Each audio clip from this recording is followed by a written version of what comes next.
morning, happy Friday. Welcome to the Pitch Strike Chronicles, where fans become family. I'm Uncle Tats. I'm here with Donald and Rubinho and Yzma. And we are hopefully moments away. It'd be great if the news came over the wire as we were alive. But we seem to be getting closer and closer to the decision from Juan Soto as the rumor mills and all the leaks and everything are starting to really intensify on where everybody thinks he's going to go. But the only one that knows really is him himself.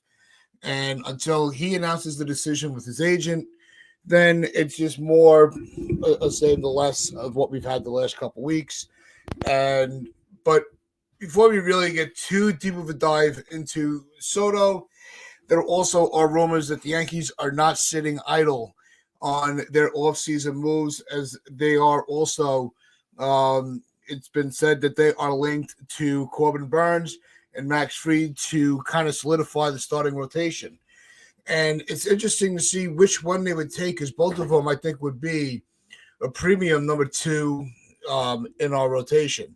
So, Donald, give us your take with the two starters that are rumored with Burnes and Fried. Who do you think would best fit the Yankees rotation to make it just an formidable threat? Well, I mean, I've always been a huge Fried fan. I think Max Fried would fit really well with the Yankees with his time in Atlanta, pitching at the highest level. I have a good feeling about him. I like his stuff. I think he'd work well with Matt Blake. I like his makeup. I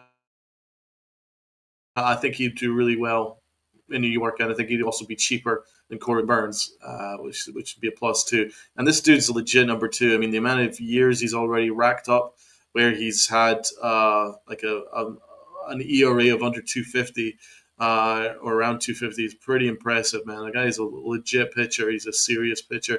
He does have some injury history attached to him, but by and large, I think that he would be my favorite because he's been one of my favorite pitchers in the game.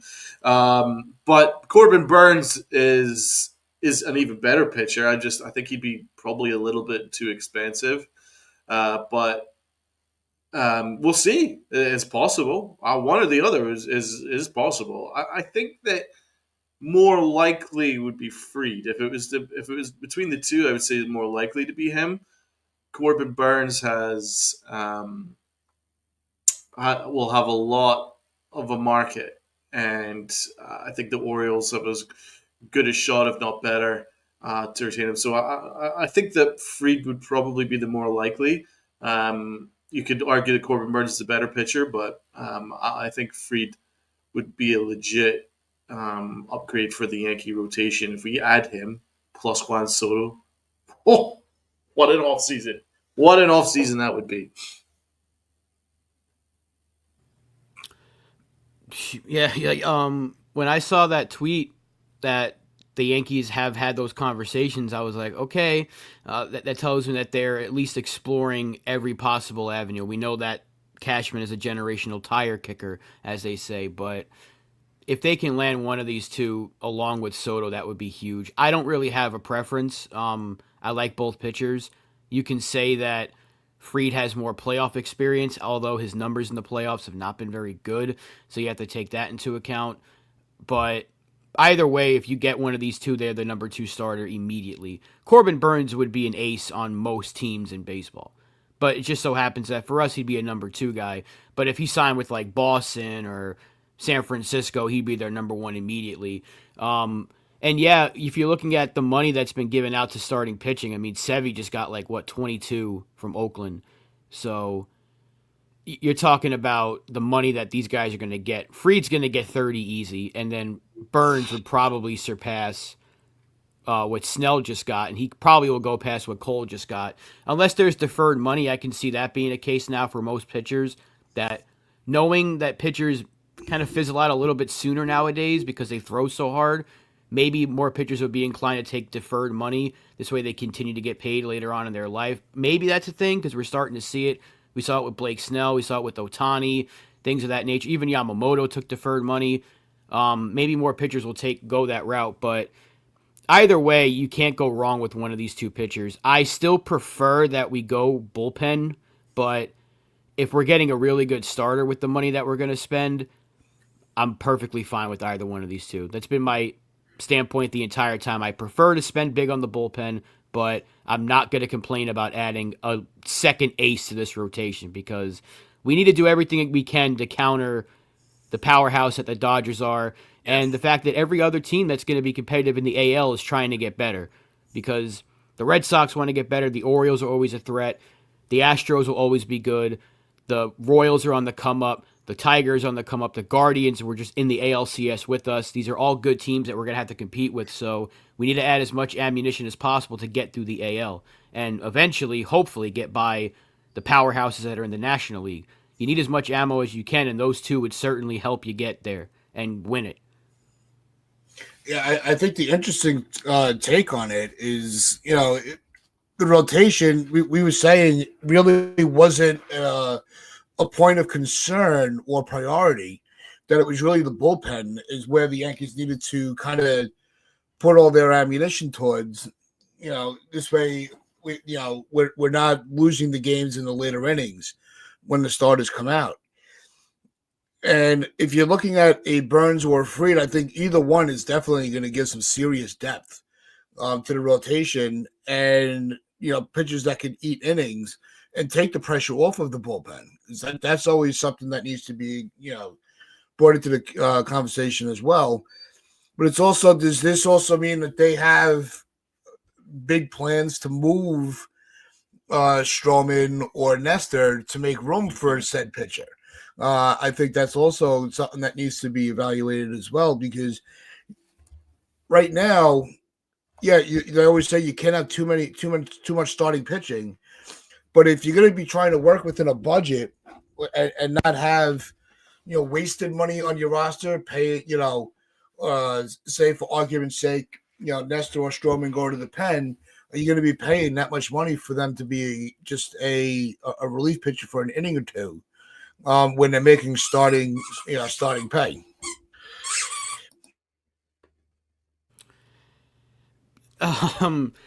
Yeah, I think you're starting to see more rumors start to file out, which doesn't really happen unless the Yankees are about to make a move. Now all of a sudden there's Sherman putting out the article. The Yankees can look to clear money in other ways. You had the rumors about Heyman, that Heyman put out there about the talks with Burns and Fried. So usually when these things happen, that means the Yankees are close to making a move. That's just how they operate. They kind of, when they want something to get out there, they put it out there.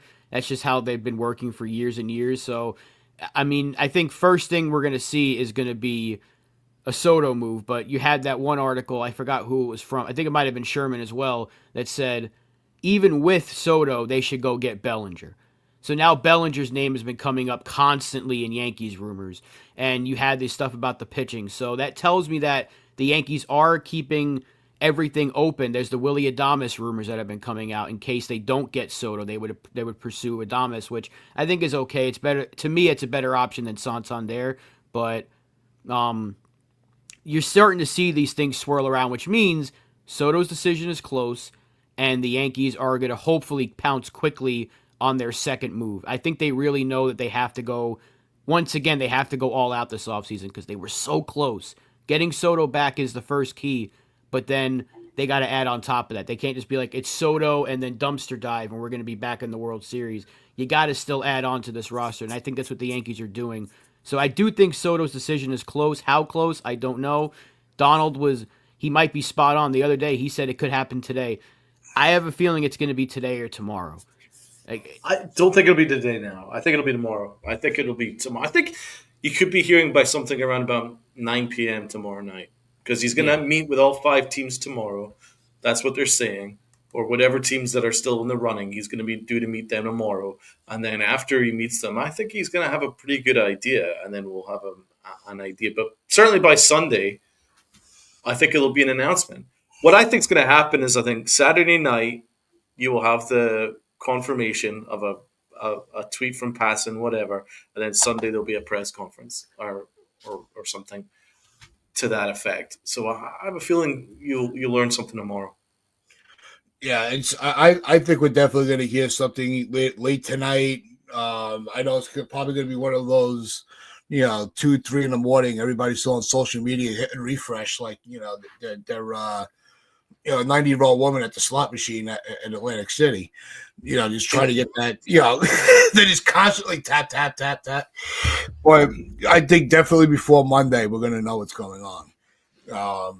The camp, Soto's camp has been very consistent with wanting to get things done by the winter meetings, which start Monday. The winter meetings are the 9th through the 12th. So if they're going to be true to their word, we're going to know very, very soon. With the pitching, I think it's going to be one of those.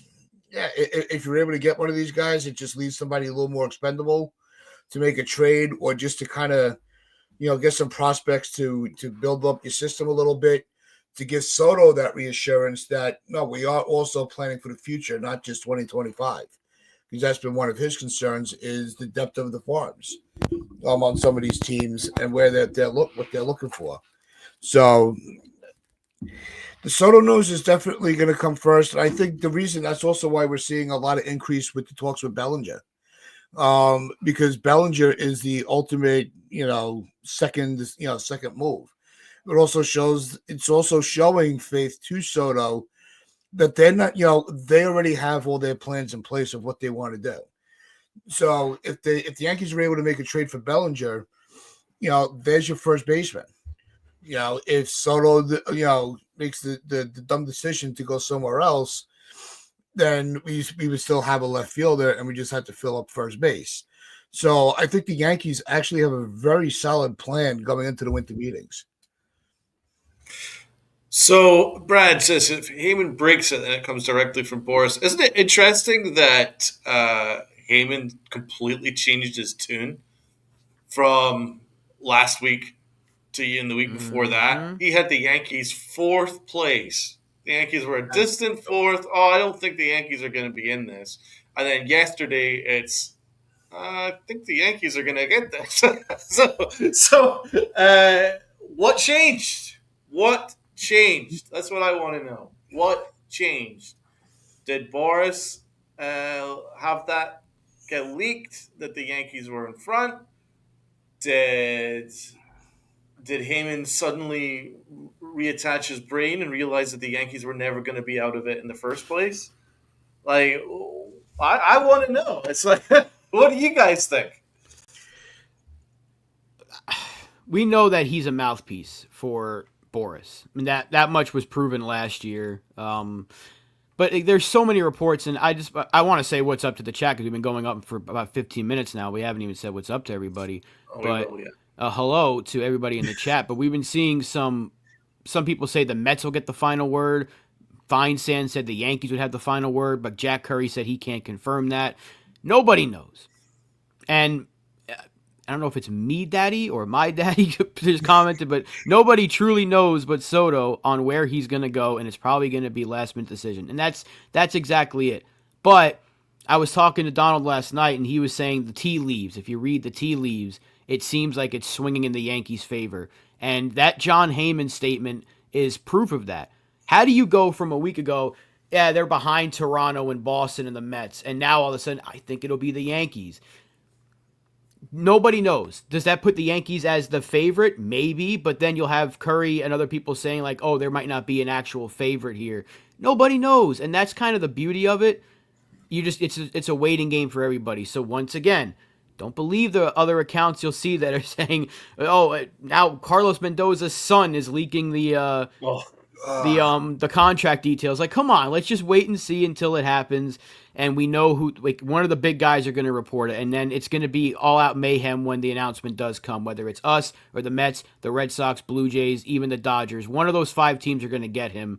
And whenever the decision does come, it's going to be mayhem. We just got to hope he stays with the Yankees. And that's really it. But if he doesn't, Yankees got to act quickly and make moves to strengthen this roster. And they would probably start with the starting pitching and Bellinger. But the Soto decision is definitely coming close because the rumors are starting to fly out now. For like a couple of weeks, it was slow. And now they're starting to come rampant. So I would just say hold on to your butts because it's about to be an interesting 24 to 48 hours here in Well, yeah, in I this think it's going to be baseball 24 world. hours. And it's Yeah. like, and I know we put a lot of time into talking like with the Yankees, Mets, the Red Sox, and everything, but I'm still not sleeping on the Dodgers. They get creative. I don't think as much as we don't think that there's a need for that they have other needs that they need to address. I don't think the Dodgers are out of it.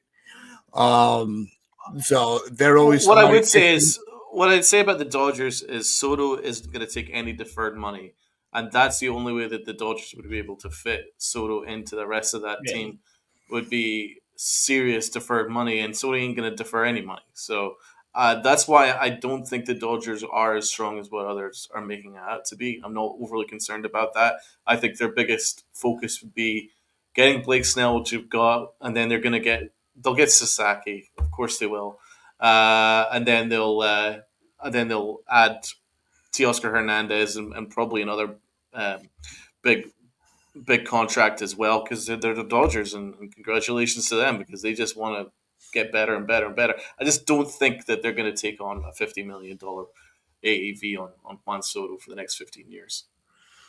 Yeah, I just think that it's still anybody. There are with the Blue Jays. I think those are the 5 teams where it's still anybody's game. Now, I don't think that the Yankees are. I don't want to use the word the Yankees are the favorites, but I think spending a year in the Bronx gives them a little bit of an advantage. Is the word I'll use. I think it is going. That's why I tend to believe the report of the Yankees getting the final word. I think think they he's will. going to give that respect to the Yankees for making such a trade for him going into free agency. I think the Yankees. I think that's where I think it's going to be. I I think the agree. Yankees are going to get the final word just because of the respect of the towards the I organization. agree with that. While we're here, let's say hello to the chat. We haven't done so yet, and we've got almost 60 people in the chat. So let's have a look at some of these comments here, or give a big hello to everybody. So the first thing that everyone's got to do is hit that like button. Hit that like button for us, please, and that'll help the algorithm.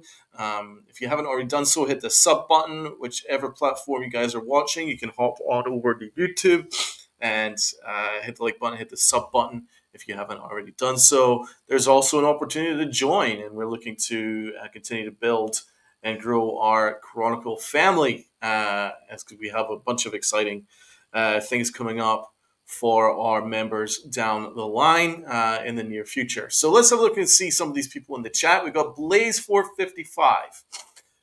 Ken Rose all debunk that. What Fines on reported said Mets have final word. Yeah, I don't think the Mets will have the final word. That's my personal opinion. I kind of agree with Tats there. I think that the the smart business would be to give the Yankees the final word, um, and we take it from there. What is up, Dev? Got Jake in the chat. Sebi got himself a big payday. Good for him. A bit surprising. I'm going to ask the panel. He got paid a little bit more than it was projected. Does that mean that that's going to have a knock-on effect to all future contracts in free agency, or will that be seen as an outlier? I think, first of all, I think the athletics organization sucks because they waited until now to finally decide they have money to spend. For years, they were dicking around those fans in Oakland that just wanted to see a good product. And all of a sudden now they want to have $100 million payroll. Their last year's payroll was like, what, 30-something million? Yeah, it Or was 40 barely million? 40. I don't remember exactly what the number was, but Sebi was making now he's making like a third of what their payroll was last year. It's insane what they're doing, and I really don't like it. I do feel bad for those fans they left behind in Oakland. If I were one of them, I wouldn't root for that team, but sometimes you just can't help it. It's a team you've been with your whole life. But they're doing them so dirty. Anyway, happy for Sevi. Very surprised that it was Oakland, but I think if you're a pitcher like Max Fried or Corbin Burns, some people were saying Max Fried's going to get like 25, or I thought he would get Rodon money. Now he's got to get 30.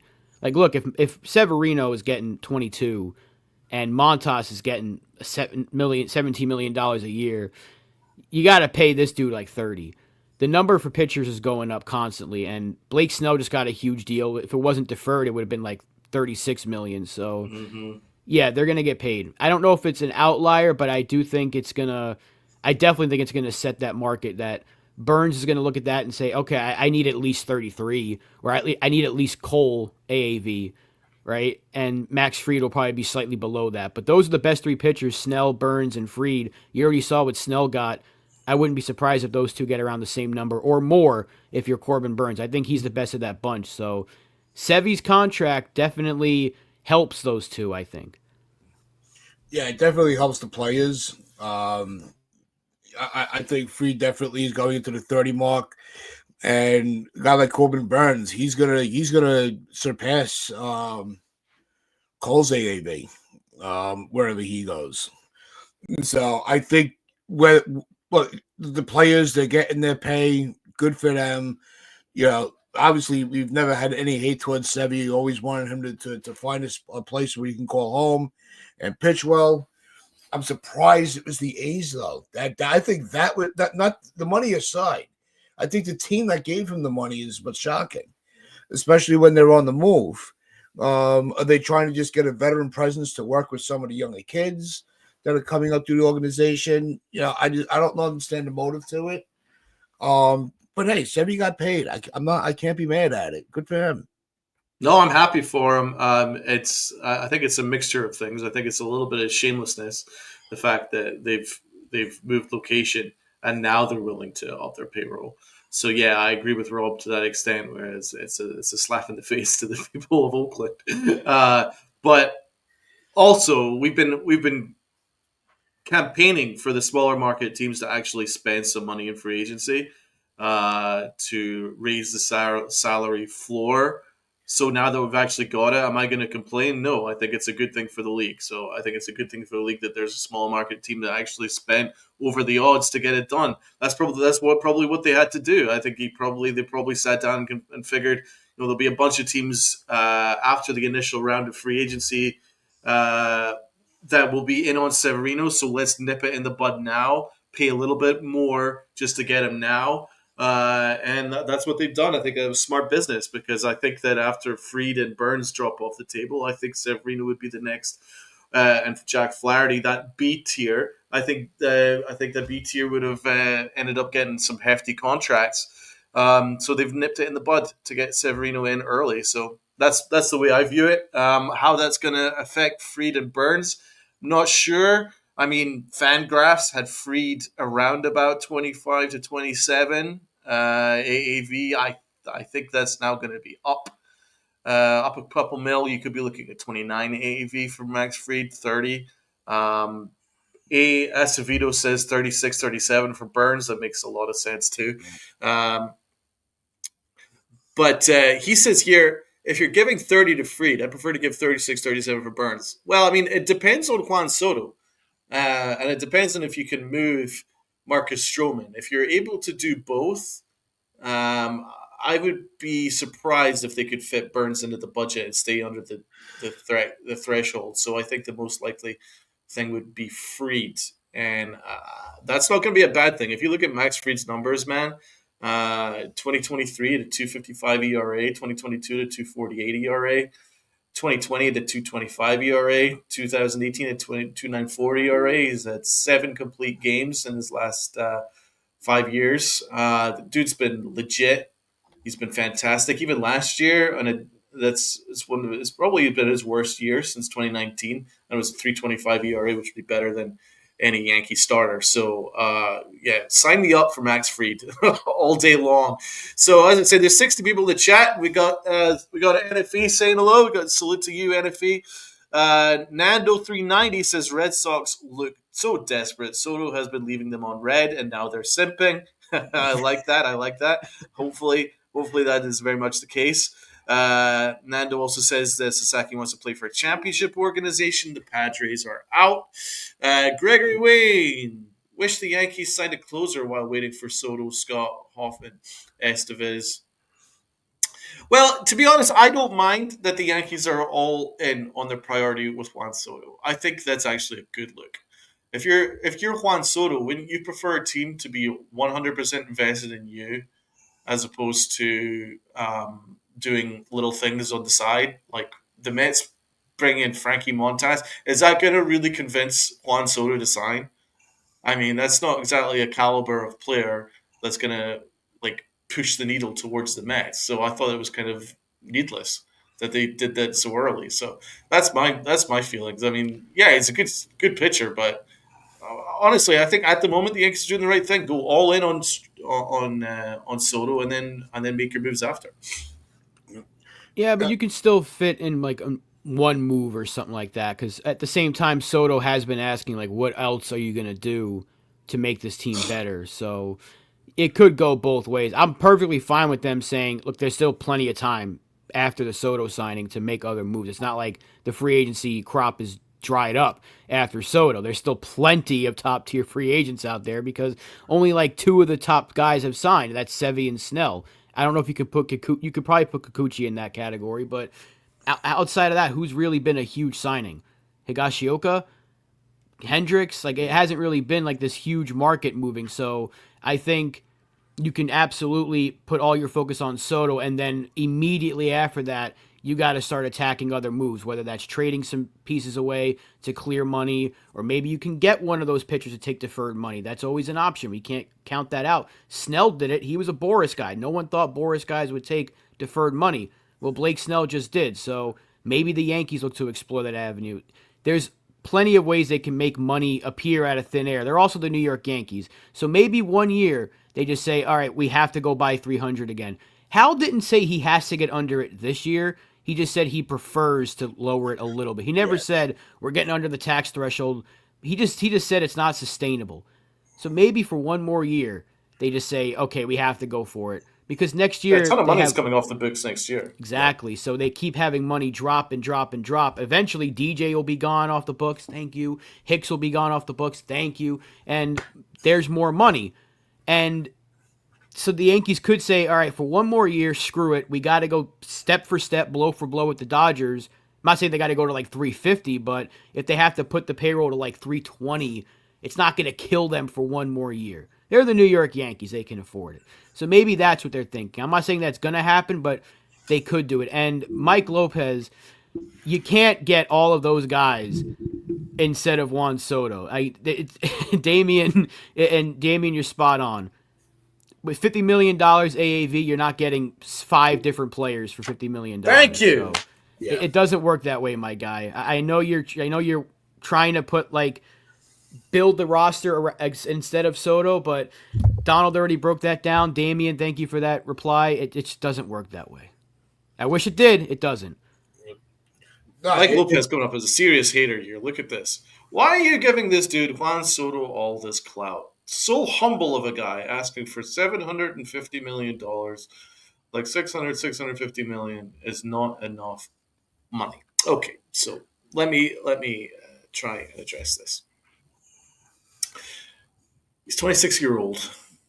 He's one of the best free agents to ever hit the market. He's going to be a Hall of Fame player wherever he ends up. And this is his career. Why wouldn't he ask for his requisite value? And by the way, if this was an unfair amount, why are already 5 teams willing to jump in those waters? It seems like that seems to be the fair amount. 50 million. Focus on the AAV. The amount of years is irrelevant. Yeah. Because there's going to be opt-outs. So the most important thing to focus on is the AAV. Is between 43 and 50 million per year that much for a 26-year-old Hall of Fame caliber bat and largely viewed as the best all-round hitter in baseball? Even Jack Curry said it. Big Papi said it. I agree with it. I think that Juan Soto is the best all-round hitter in baseball. I'm sorry, 43 to 50 in this market with the prices of people, it's more than fair. So it's really not that much of an issue. the years make it look like 750 million is this crazy amount. It's not 750 million in one go. It's going to be over the course of the contract. So uh, I completely disagree with you, man. And then you follow it up with an even crazier thing where you just, if he cares about the money so much, why doesn't he play in Dubai? I mean, what are we doing here, bro? I mean, he's not doing anything wrong. He has every right to test free agency, and he has every right to ask for the dollar amount which is requisite to his talent.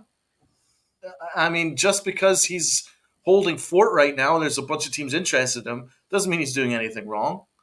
And at the moment, he's made it clear he wants to go to a winner. If it was all about the money, he'd have signed for the Mets 3 weeks ago. So he's. I think he is very much interested in coming back to the Yankees. So I mean, you guys jump in. I stupid comment. No, Rob, go ahead. No, go ahead, Tats. We need to hear your statement. I just look. The players are asking for the money. Tats, you're muted. While he figures that out, I'll go. Yeah. NFE, you're right. The market represents that. Juan Soto is not saying you better pay me $750 million or else. Yes. The market is dictating what players are getting. Aaron Judge just got $40 million a year, and it's going to look like a bargain in a couple of years for a player of that caliber. That's just the way it's going. Ohtani, without deferred money, was getting $70 million a year. And we're going to complain if Juan Soto's getting 45. I mean, come on, that's just slightly above what Aaron Judge got. So, look, Juan Soto is a generational player. I don't care what anyone else wants to say. I don't care about his speed. I think it was that douchebag Tierney saying, oh, he doesn't run the bases well. You're not paying him to run the fucking bases. You're paying him to hit 280 or higher, to get on base at a 400 clip and have an OPS near or above 1,000 every year. You're going to get 30-plus home runs in Yankee Stadium. You're going to get just fine defense in right field. There doesn't need to be a Gold Glover. By the way, he was nominated for one this year. I don't know how that worked, but whatever. You're going to get what you're going to get with Juan Soto, and that's a really freaking good baseball player. Well worth the money, because you saw the difference he made with this team. They were not a playoff team. They went to the World Series, and he was really their only major addition. The Yankees added Juan Soto and Alex Verdugo last year. Outside of those two players and Marcus Stroman, you're telling me that the other two had more of an impact than Juan Soto? They made the World Series because they added Juan Soto. It's just that simple. You don't add Juan Soto to that team last year, they're not in the World Series. Aaron Judge can't do it all by himself, as was evident in the postseason. So, you need Juan Soto. You pay Juan Soto. I saw a tweet yesterday, and I'm sure a lot of people know this account, Bo Sheck. He said the Yankees could have signed Harper back in 2019, which meant Happ wouldn't have happened, and the Donaldson trade wouldn't have happened, DJ LeMahieu wouldn't have happened, and they wouldn't be worrying about this right now. This is why you sign Juan Soto, because the other moves would just be basically, you'd be wishing you didn't make them. Because if you don't sign Soto and you go with Santander and Walker or Adames, and those guys start to deteriorate faster, especially the older players, you're going to be like, well, now we're stuck with this dead money, essentially. The same way we're talking about DJ LeMahieu now. Back then, we liked the contract. Now we don't like the contract. So this is why you sign Juan Soto. He is 26 years old. 26 years old. I mean, we're not doing this anymore. You signed this guy. And again, the opt-outs will be there, whether it's after 3 years, I hope it's not, but even if it's after 5 years, it's Soto or bust. You're absolutely right, Mo Money, I like the name. Is Soto or bust. You cannot tell me this team is better off without Juan Soto, because the free agent crop is just not that good offensively after him. You're looking at Adames, Santander, Walker as like the next best guys, and none of them match what Soto brings to the table. I'm sorry. None of them, all three of them don't combine to what Soto provides. That's just a fact. What about this? Soto is overrated. Tats. I know that's sarcasm. it's look. He's not overrated, right? Like Rob said, when I was making before I got my mic shut off.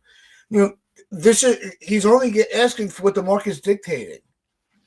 Right? And he's trying to set the plateau for the next stage, the next crop of the next generational player that comes along. A lot of people, they all thought that Stanton's contract was ludicrous, and at the time it was. But now you're like, all right, it's $25 million a year. That's a drop in the bucket for these players now, especially with these power hitters. So yeah, he's going to be getting that money, but in 10 years, when we're looking at him, and the 47, 48 million he's getting a year is going to be just the average. It's not going to be the exception because the money's just going to keep increasing into the sport. So I'm not worried. It might hurt now because if you're paying that kind of money with dead weight on the payroll, like a Donaldson and Hicks and all those types of guys. Yeah, but once that money comes off the books next year, it's just going to put the Yankees in a better position, and they're going to be able to continue to build. And that's also why we've never accepted the theory that the Yankees are cheap, because they're not. They're in the race for all of these guys. They were in the sweepstakes for every free agent that hits the market. Whether they accept the Yankees offer is always a different story. But when Soto is signed by a team for between 47 and 50 million for a $750 million contract, that's also. But to Donald's point, now you're talking about, because I think the minimum years is going to be 13. I think it's between 13 and 15 years for the contract. You spread that out, it's really not that. It's not going to kill an organization to spend it. No, it's not. And Mike, look, I'm not saying your opinion is wrong or anything, but you're saying that if you give those 5 players the money you would give Soto, we're just telling you it doesn't work that way because the players you're naming are all top of the line free agents. Like Burns and Fried are going to get more than Soto annually. So right there, you're already debunking yourself. Now you're adding Adames and Santander and Tanner Scott. Those are 3 of the top free agents after Soto, Burns, and Fried. So you're talking about, instead of giving one player $45 million or $47 or whatever, you're talking about giving 5 players close to $100+ million. That's going to cost you like well over $100 million for those guys. That's not the way it works. That's what we're trying to tell you. I would love to sign those 5 players if we didn't get Soto, but that's not how it works. That's what we're just trying to tell you. Burns is going to get 30. Fried's going to get 30. That's $60 million right there. Maybe more for Burns. Santander will get 20. You're already $80 million. Now you want to get Adames, who's going to be another 20 plus. There's $100 million. Tanner Scott will be close to what Hader got. There's another $20 million. It's a difference between $120 million to $47 million. And there's no pick one or the other. It's $47 million or $120. That's how it works. One statement that is wrong is the fact that Juan Soto is considered overrated. That is absolute false. 5-time silver slugger. He's a World Series champion, and he's the first person to get the Yankees to a World Series since 2009. He's a batting title champ, and also he's had a couple of years where he almost was on base 50% of the time. Are you kidding me? In 2021, his OBP was 465. 2020 was 490. 490? Are you kidding?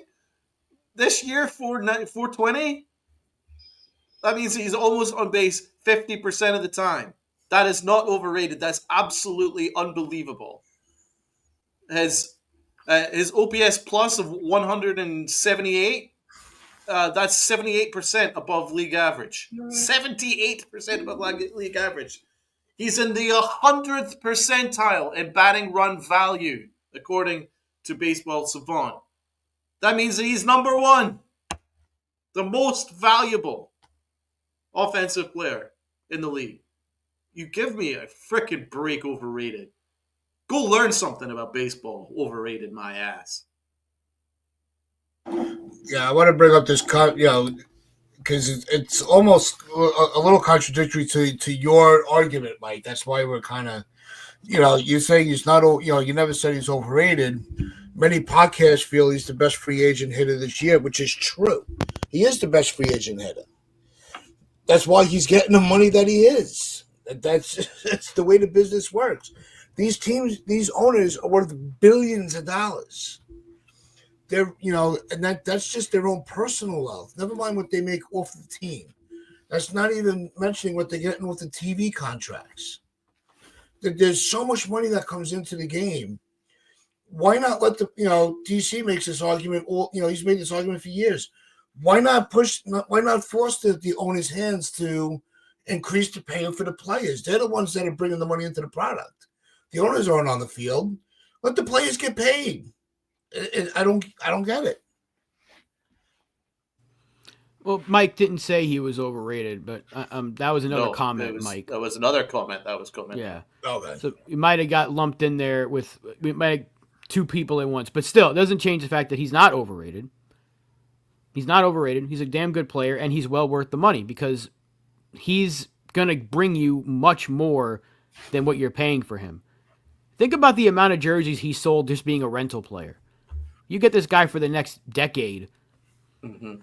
I might buy another jersey for all I care. I already have one. I don't need another one, but maybe I'll buy a second one just to celebrate. The amount of shirts that they're going to sell, knowing this guy's not going to go anywhere, I'm sure people are hesitant to buy one that had his name on it at least because it's like, well, what if he's not back? If he's back, those jersey sales are going to go through the roof. He was already one of the top sellers. You're going to make your money back in a day with essentially with the way Juan Soto is going to sell merchandise. So it's an investment as well as getting a really good player. That's why a player like this you go after every single time. Which is why even though I don't hate that they didn't get Bryce Harper, they should have at least explored going after him that year. Which is why getting Machado would have made so much sense because the amount of revenue you bring in. It is a business at the end of the day. And Juan Soto is a very good business investment because one, you make money, and two, you're going to win games. It's as simple as that. I don't know how this is an argument. You can't tell me that three other players are going to recreate Juan Soto. Again, it's not Moneyball. And Ken commented earlier, you cannot recreate Juan Soto in the aggregate. That was the word they used in the movie. No, you can't do it. This is Juan Soto. You're not recreating that with three other players. I'm sorry. Yeah, and TC, if you go back, we went over this on Monday. We did our free agency, our all-season moves, with and without Soto in the picture. And yeah, there's definitely Soto does not mean the spending stops. It does not mean the offseason is shut down for the Yankees. But we did lay out pretty much every scenario available. And still staying within that $300 million. And so if you're anybody that hasn't seen that, I definitely recommend going back and watching that. Yeah, because their current projected payroll at the moment is $220. So you add $50 million, which is Soto, right? It takes you to about $280. You've still got about $17 million to play with. And that's not including taking Stroman's contract off the books. If you could trade Stroman's contract to, say, San Francisco or the West Coast somewhere, you then free yourself another $18 million, which you can then go and add yourself a starting pitcher and a first baseman. So it can all be done and stay under the 300 mil quite comfortably, and it doesn't take too much creativity. So I want to make that absolutely perfectly clear that the Yankees can afford to bring in Stroman, that could bring in Soto, plus bring in a good starter and a first baseman. And, we're hearing a lot of rumors about Bellinger. I think that makes a lot of sense.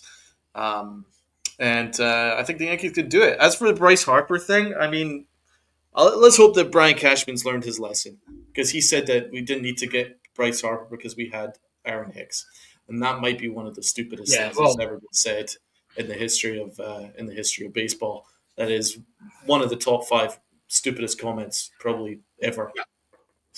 Yeah, it's not like he came out and he was like, "Well, we're not going to really, we have Grisham for another year, so we really don't need to go hard after Soto." No, he's not saying that at all. He's been very adamant about Soto being a priority for him. But he does recognize that there are other moves that need to be made, which is why I think you're going to see a lot more movement over the weekend going into the winter meetings on Monday, and coming out of it. I mean, I think the next 7 days are going to be intensely busy. And Lou, yeah, I'm not worried about how much the payroll is. My concern, and we've been screaming this since we started working together on the podcast. It's not that it's the way the Yankees spend the money that is constantly a hindrance to them. We've seen the last couple of years they've been a lot smarter about the money they spent. They're still, they're not afraid to make a move they don't shy away from a move because of money. It's the way that they've spent it that's been kind of the hiccup for this organization. So they can still any team can beat any. The Yankees could beat the Dodgers with a legitimate roster, the overall payroll aside.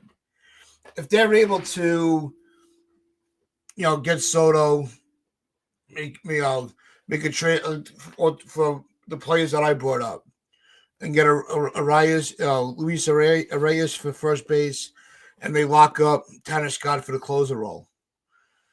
That puts you in a better position to beat the Dodgers, because there's no guarantee when you get the World Series.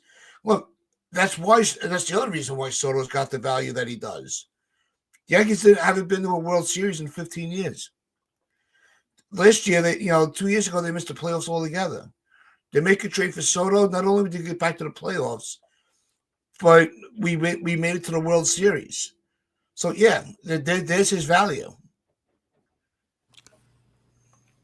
Yeah, look, you're better with Juan Soto. There shouldn't be that much discussion. Willard, I have no idea what you're talking about. You can clarify that. I don't know what that is. But, look, there shouldn't be much discussion about whether the Yankees are better or not with or without Juan Soto. They're clearly better with him. But the Yankees got to the World Series and against a better Dodger team, if not for a couple miscues on their end, it would have been a much more competitive series. So I don't think we're too far off from them. So, yeah, I think they're obviously the better team because they won, and they keep loading up, and they're going to get better. They'll probably get Teoscar Hernandez before the end of the week, I'm sure. He'll be back. And they're set to go. They probably need to add a couple of pieces to the bullpen, and they're ready. But you need Juan Soto if you want to beat them. Mm-hmm. I'm telling you, I like Anthony Santander, but if you're going to tell me that he's going to be a better fit for this team than Soto, then I'm sorry, I don't want to hear your opinion. Juan Soto is probably the all-around best hitter. I don't know if that makes him the best player, but in terms of what he brings to the table every at-bat, it's hard to argue that he isn't the best at what he does. There are a few guys that can recreate an at-bat like him, where every pitch is a battle. So you need that. And yes, the Yankees can absolutely add around him. First base, there are several options, whether it's Bellinger or a Lamont Wade who's cheap, whether they want to go with a one-year move like Carlos Santana. There's so many options out there that they can do to go attack first base, and it would be a good move. And then it's just the pitching. It's Soto, first base, bullpen, and then if you want to attack starting pitching, you can. But you have to go through those things. And Yordan Alvarez does not suck. I don't. Jason can have whatever opinion he wants. Doesn't mean it's right. Yordan Alvarez does not suck. Don't let anyone tell you he does. Thank you for clarifying that, Willard. That's a very Rob, what do you think of Tough Nuts comment here? Yankees should trade for Cody and Nico from the Cubs. Put Nico at second base. I wouldn't mind that. I just don't know if Nico's healthy. I think he's coming off of a surgery, if I'm not mistaken. I don't know how healthy he's going to be.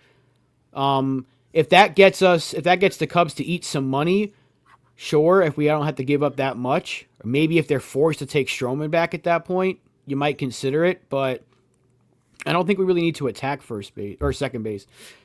I think we salute to objectivity here, man. Dodgers fan, but here I love listening to you guys. Well, we love having all kinds of different viewpoints, and we really do appreciate your support. Thank you so much, objectivity. Have a good we can. Appreciate you. But yeah, I would take it if we don't have to give up too much. But I don't think we really need second base. I think we're fine in the infield as long as we get a first baseman. You have your shortstop in Anthony Volpe. Jazz Chisholm's going to play third or second, and you have several options that can play the other position. You just need to get first base. Yeah, and I don't think that, the way that the players are now, I don't think, and I don't know Jason's take. I'm not going to trash another channel. It's very out of pocket for us. I'm not going to go into that. But with the MVP, like when you have Judge in the American League and Ohtani in the National League now, right? You really don't have that much wiggle room for somebody to take that title from you. It's pretty much their reward to lose, not for somebody else's to just take.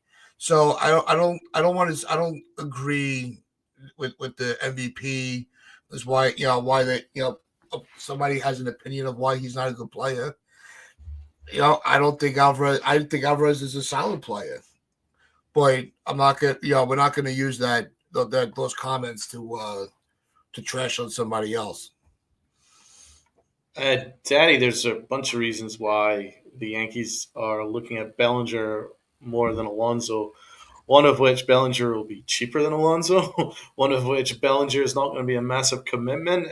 It'd probably be a 1 year, see how he does, kind of a trade. And Alonso is going to ask for about 5-6 years plus, and probably about 30 plus million. So yeah. Plus he's batting from the right side. I prefer a left-sided bat personally at first base, and the Bellinger makes more sense. He's cheaper and younger, right? And a good first baseman. He's a really good first Yeah. baseman. He's a really good outfielder. You got versatility for at least a year, and if he's really good, you hope that even if he's slightly average, he'll probably opt in. But if he puts up numbers like last year, then you kind of hope he does opt in case you can't get Murakami or Vlad in free agency. So you would still have him just in case something goes wrong. I like Bellinger. We were talking about Bellinger a couple of weeks ago as an option. Then Donald had his plans for the offseason. He had him involved. I would love him on this team. And it makes a lot of sense for the Yankees to go get him because they can afford it, and the Cubs will have to eat some money. So it's not going to cost you as much as it would for a Pete Alonso. I like Alonso, but I don't want the Yankees to lock themselves into a long-term contract with him. I think he's a Met. I think Alonso needs to be a Met for the rest of his career. I feel like that's where he's going to be. It makes a lot of sense for them to bring him back, but I don't see the Yankees making a big move for him. To me, it would make a lot more sense for a short-term investment at first. Exactly. Well, that's why some of the trades that we've proposed the other day really fit the mold of what to improve the Yankees long term.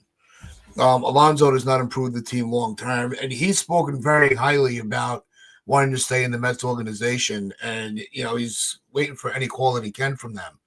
Perfect. And because he also recognizes that with Soto on the market, they have the same agent.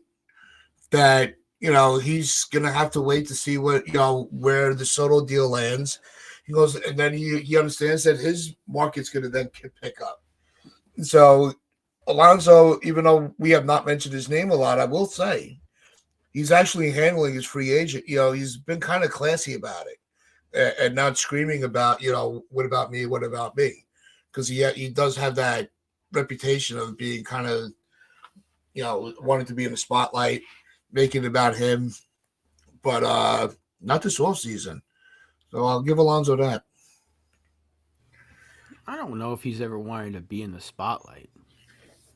I don't know if has he ever been I don't know. Maybe a Mets fan. He could be a showboat with the Oh yeah, remember that home run derby when he was doing the Look, it's the home run derby, and that's different than on the field, but I couldn't care less. Yeah, he's a good player. I'm not trying to say he's not. I just don't think it makes sense for the Yankees to invest 7 years in a first baseman. I would just rather them go for a shorter term thing. I like Alonso a lot. I just don't know if that's a smart move for us, considering what else we need to attack. I think he's the perfect man. That's all I will say. Perfect. I think the Mets need him. Not only just for first base, but they need that lifetime Met. And Alonso really fits the bill. Yeah, So I think that they're just kind of they're made for each other. yeah, it's a Um, good backup option for Juan Soto yeah. So the other thing because that he ain't gonna came get out, Soto. yeah, the one thing do want to bring up before we head out for the weekend is the whole thing with the Sasaki news that um, he's preferring to go with the rest of his friends in with the Dodgers. Now, are we gonna have how many more uh, Japanese players are just gonna automatically team up and make this super team? Um, Obviously, as a free agent, it's his choice where he wants to go, whoever gives him the offer. But they're already leaking that he's in favor of getting back together with Yamamoto and playing with Otani.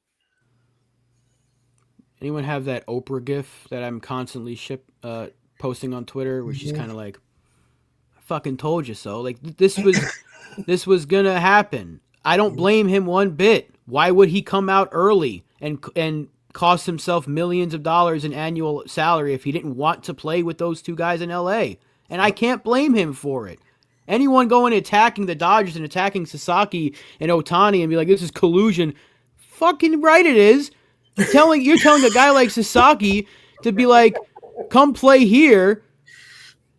Why wouldn't you? Come to the West Coast, LA. The weather's great usually year round. The fans are going to love you. You're going to have the Japanese market. You're going to make a ton of money in endorsements, and you're probably going to go win a World Series at least once or twice with this group. You're going to be the fifth man in a rotation that features Shohei Otani, Yamamoto, Blake Snell, Tyler Glasnow. Are you kidding me? Why wouldn't you want to do that? Yeah. It's a filthy rotation. It might be the most disgusting rotation I've ever seen on paper. And why wouldn't you want to do that? Look, if I'm Roki Sasaki and I have a choice between going to the Dodgers or like the Mariners, I'm sorry, I'm picking the Dodgers every time. If I'm picking between the Dodgers and the Yankees right now, Yankee fan aside, just looking at the teams, picking the Dodgers. Like, this shouldn't be a discussion. Like, I don't know why people are going to get mad at this. This is a perfect move for him, and it's a perfect move for the Dodgers. You get an ace for league minimum salary. Of course he's coming out to join the Dodgers. Like, come on. I'd be shocked if he goes elsewhere. Maybe San Francisco can convince him because I believe maybe San Francisco, maybe even Seattle, a West Coast team. But you're telling me he's not going to the Dodgers? I wouldn't believe it. He was a Dodger from day one. The second his name got put out there that he could get posted early, Dodger. It was made in heaven. Once they got Yamamoto, Sasaki was a Dodger. We have a realistic shot at Murakami, not Sasaki. Guaranteed collusion. But even once we acquire, I still think we're going to get Soto. Get Soto. We're a good distance away from the Dodgers. The Dodgers are the deserved champions. They wiped the floor with the Yankees, and that was with Soto. Although Soto did his very, very best to try and win it for us on his own, but the Yankees have a lot of work to do, and it's not just roster, it's not just talent. There's things internally they need to work on.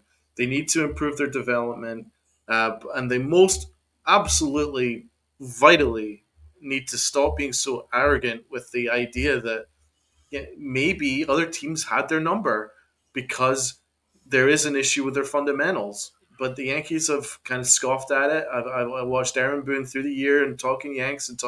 We're asking him very pointed questions about why is the fundamentals so bad, and he just laughed it off and gaslit us.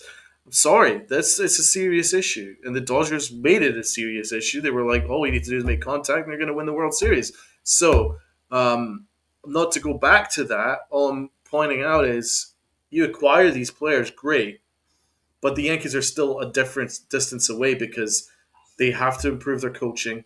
They have to improve the third base coaching. Aaron Boone needs to step up in terms of. I thought his bullpen management was better until the World Series. holy crap. But in general, it was better. But he really needs to start taking things seriously, like fundamentals. Now, if you acquire some guys that can help, and then use a Durbin.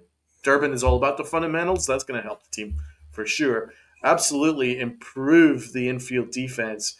These are the kind of things that can definitely help the bottom line. But yeah, the Dodgers are deserved champions, and they played the game the right way. The Yankees need to improve all of those things before we could even think about competing for a World Series again. And they were lucky to even make it to the World Series, the Yankees, let's be fair. They have to improve these areas fundamentally. And I know there's been also, real quick, a lot of talk about, the trash talking from the Dodgers. Hey, they won the series. They can say whatever the fuck they want. And you don't want to be shit talked. Play better. That's how I feel about it. One thing I will agree, well, not necessarily agree, but this was definitely Boone's best managed postseason. Yeah. Hopefully, he can build on that. I've been saying that the Yankees' biggest change to this team might not be on the roster; it might be from within. That might have to be the biggest change they make, because, oh yeah, you're one to talk about bad takes, Li. Anyway, the biggest change. What was wrong about that? The Yankees' fundamentals were bad. That's a fact. Come on, that's what are we not doing wrong. Here? He managed great until the World Series. He had a couple of issues, but it wasn't like it didn't debilitate the team. But his best managed series was the ALCS. By far. Out of the playoffs, the World Series was his worst managed series, but it wasn't terrible. But at the same time, his options were kind of limited. I just really disagree with him going with Esther. We're not going into that category again. The biggest change the Yankees could make could be from within, because the roster is good. You have a good roster. You get Soto back, you have a really good roster. You add a couple of more pieces, and you've got a world championship team. The biggest changes for this team have to come from within. And you can avoid what happened in that World Series, because fundamentally this team is broken. It has been broken for the entire season. Donald pointed that out in spring training. So I don't want to hear that he's got a bad take, because he knew about it very, very long ago. So shout out to my guy Donald for pointing that out during the spring. Anyway, sorry for yelling. The biggest changes will come from within if they can fix the fundamental bullshit that they have going on right now and actually teach the basics of the game and not just worry about we have more talent than you. Yes. Then this team will be a lot not just better. about talent. It's not just about talent. The Yankees have talent, tons of talent. It's how you deploy that talent, how you use that talent. You want your talent to play the right position, and you want to coach them better, and you want to make sure that they know how to run the bases and not get themselves thrown out at home and actually throw to the right base. These kind of things, fundamentals. There's going to be look. The team going into this next season is not going to be the same as the one we just watched. You're going to see significant changes. And it's going to take 4 players to make those changes. So, it's this next coming week. It's going to be, you're going to see a lot of movement. This is where we're going to know where teams stand going into the next season. So we'll just have to wait and see. But to your point, Tats, they haven't really improved their fundamentals since Aaron Boone became manager. So you're saying there's going to be big changes, but that is the biggest change that needs to actually happen. No, because I think going into the way that Boone managed this postseason, I think he's going to go in. I think that's a confidence builder going into the next year. That my way can work. What we were doing can work. It's just a matter of putting the rest of the pieces together to finish to seal the deal and get a championship. That's what I'm saying. That's what I think. But it's all gonna come down to, like TC said, it's gonna take smart trades, some smart moves, and put the money into the proper place. Don't just sign a free agent because you want to you want to make a splash, or you're pissed off and you want to give the fan base something. If it's not going to fit what the team needs, just let it go. Work on their needs. I think that's what they're going to do. That's why I think you're going to see a different team going into the next year. I think they're learning from their mistake by not pivoting at this point and going and signing somebody just to sign it. Waiting for Soto. No, they're waiting for Soto. They're doing it right because there's still plenty of time. It's not like the free agents are dropping off the market here. Explain Luis Rojas sending Giancarlo Stanton in game. What was it, game 2, where he had him rounding third? I don't know what game it was, but explain that one. That's not coaching? Was that a player being out of position? Explain that one. Yeah. Go ahead, LA. Since you know everything. Since you fucking know everything, go ahead and explain that one. Explain the decision to bring in Nestor Cortez after not pitching for a month. Explain that one. That's not coaching? That's players out of position? Go ahead. Explain it. Yeah, the Yankees are brought into a defensive team because of those fundamental issues. Who put the players there? Who put the players there in those positions? Was it the Yankees players saying, no, I don't want to play my natural position. Put me over there. No, it was the Yankees management that put him there. So tell me how it's not a management issue or a coaching issue. Go ahead. It's a combination of everything, actually, if you want to be technical about it. But, you don't like to hear other people's side of it because you're always right and we're always wrong and we're all the morons. But once again, you got proven wrong. Fucking idiot.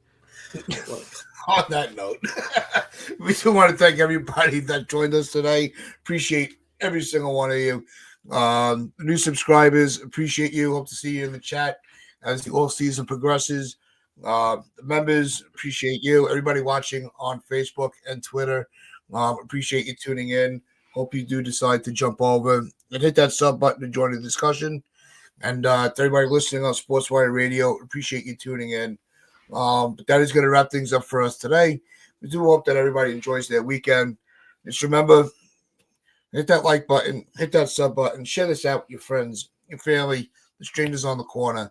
This is the Pitchlight Chronicles, where fans become family. So wear those pitchlights of pride and play hard.